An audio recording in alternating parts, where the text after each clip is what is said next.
So here is a boat with a Tohatsu 42-stroke outboard motor. I had someone message me and ask me if I could check out the motor and see why it's not running properly. The guy had the carbs rebuilt, and he also rebuilt the fuel pump, and it's still not running correctly. So I'm making this video in order to help other people diagnose what the problem is on their outboard motor. So the first thing I'm going to do is I'm going to hook up water to the engine, and I'm going to start the engine, and we're going to hear what's going on. Okay, so I'm going to fire the engine up so we could see what it sounds like.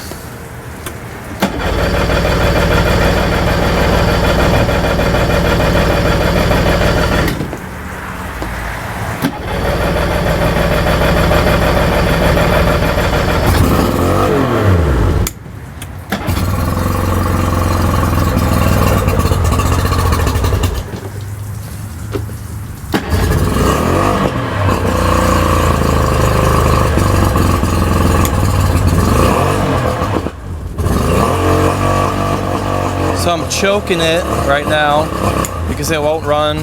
Well, it'll kind of run on its own, but it's not running on all the cylinders right.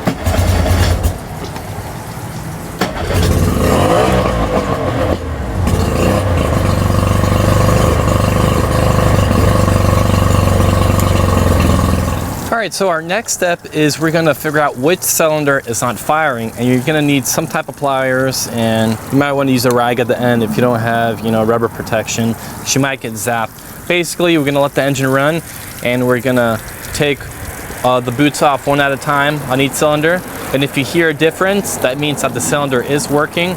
But if you do not hear a difference, that means that the cylinder is not working properly. So let's give it a try. You have to listen closely. See that? No difference in the noise.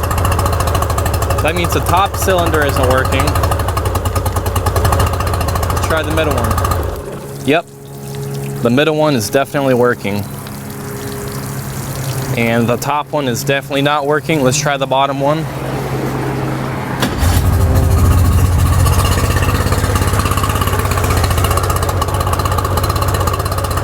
Nope. Wow. This thing is running on one cylinder. Look at this. Got that off. Got that off. I only have one cylinder running on this engine. Look at that. I can't believe it's still actually running. Alright, so what did we learn from that test? We learned that the top cylinder and the bottom cylinder is not working at all. Nothing. The only thing that's making this motor run is the middle cylinder.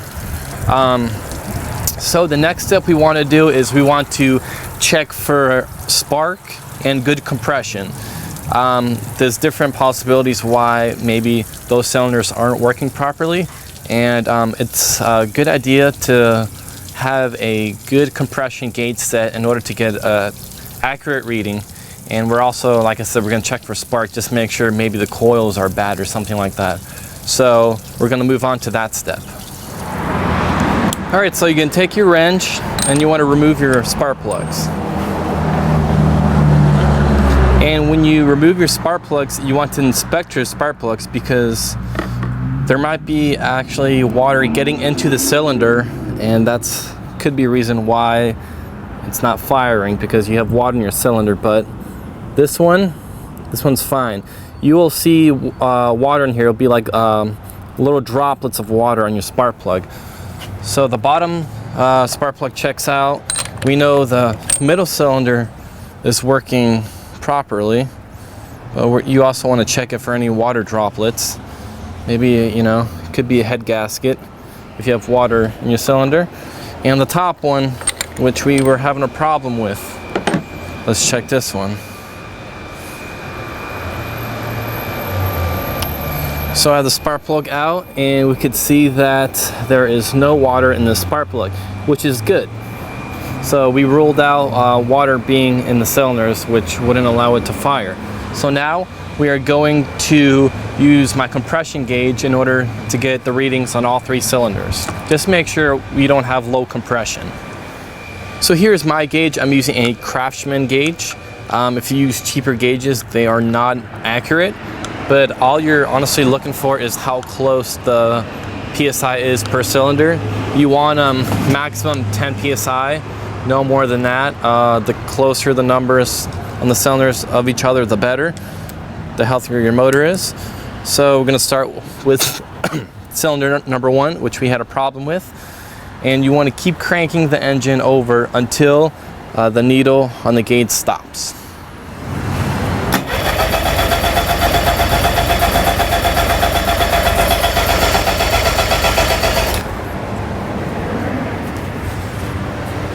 So this cylinder is 130, so 10, 20, 130 PSI, which is good on this top one. So this definitely tells me that the cylinder isn't running because of low compression. But you also want to check all your other cylinders just to make sure they're all close to each other, which is what you want. So we're moving on to the middle cylinder.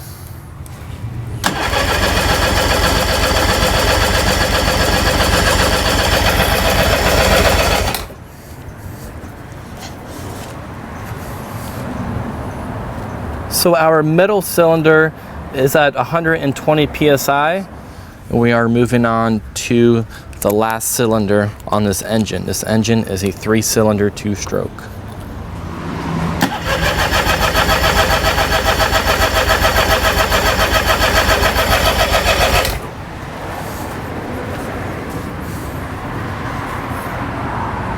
Now this cylinder is at 1020. This cylinder is at 130 PSI, just like the top one. So this tells me that the top one is 130, the middle one is 120, the bottom one is 130. Yes, the engine will run, the compression is fine. So this rules out the compression. Next, we want to check for spark. Next, we're going to check the spark on this engine. Now, if you have a spark tester, you could use that, but I know a lot of people, they don't have the basic tools. So basically, you could just put the spark plug in the boot and put it against the block, and what you're looking for is a bright purplish blue spark. Now, you got to make sure that it is sparking pretty bright, because I had some engines with weak stators, and even though it would spark, it had a weak spark, and it had problems going to full throttle. You know, when you gave a throttle. So make sure when you do this test, you have a bright spark and not a weak spark. So I'm gonna go ahead and turn the engine over. We're gonna see what kind of spark it has.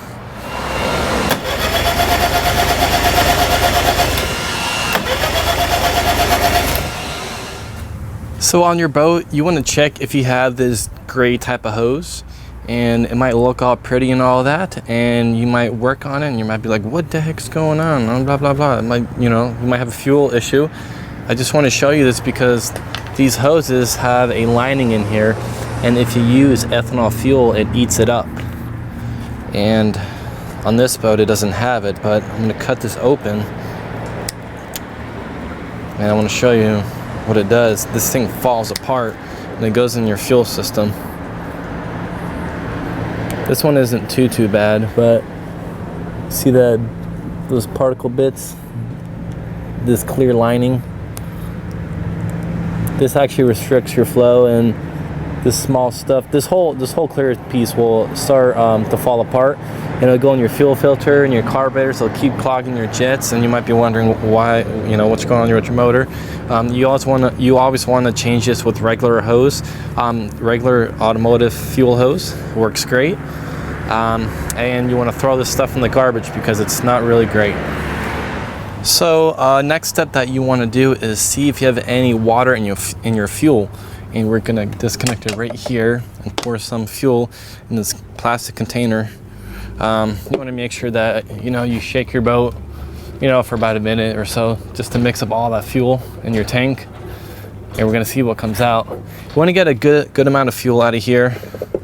You just don't want to take, just a cup of gas, because it won't really show you what's in your tank.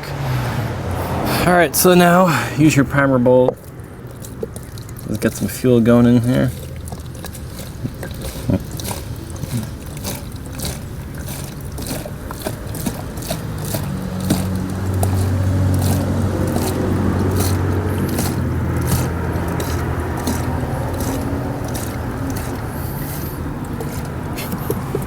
That should be enough. We'll put this connector back on so we don't have any fuel leak. And you want to let that settle for about 5 minutes or whatnot. And if you have any water, it's going to end up all the way on the bottom. All right, so I had the fuel sitting here for a couple minutes, and if there's water in here, it would settle on the bottom. But as you can see, there's no water in the tank, which is good.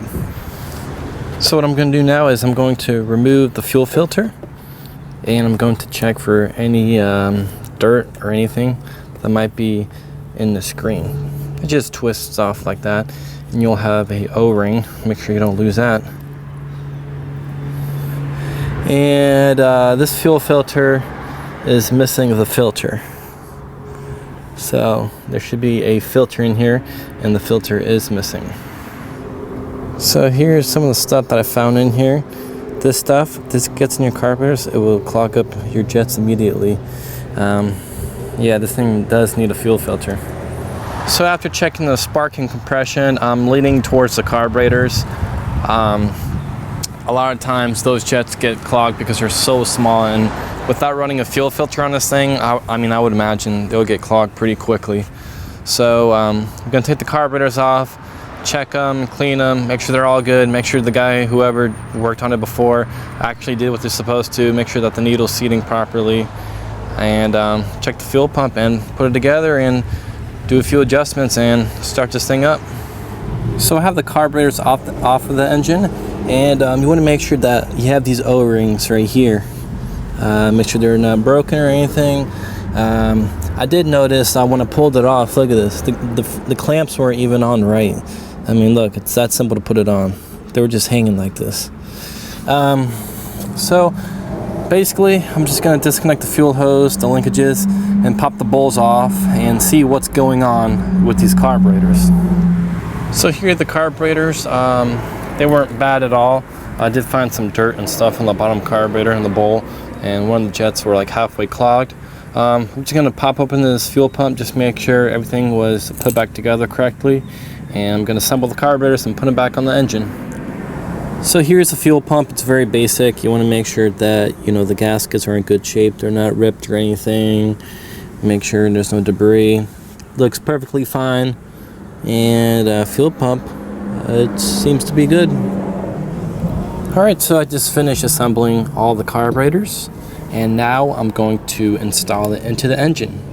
Alright, so the carburetors are on. I did not put the air box on because I want to see what's going on, just in case this doesn't solve the problem. So I'm going to put the water on and turn the key, and hopefully it runs good.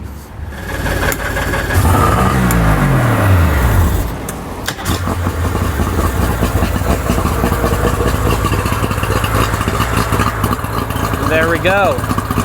That's actually running how it's supposed to be. It's running on all 3 cylinders. I can hear it. Alright, so I officially finished the engine. The engine runs really good. It idles really good. All 3 cylinders are working how they're supposed to be doing. And I'm going to start it up so you guys could see the before and after. And it's a huge difference.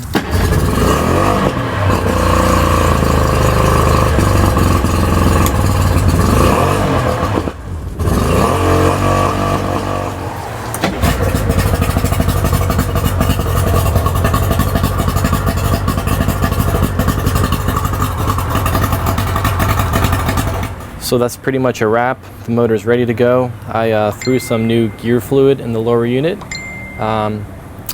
Motor runs super. Those are really great motors. They last a long time.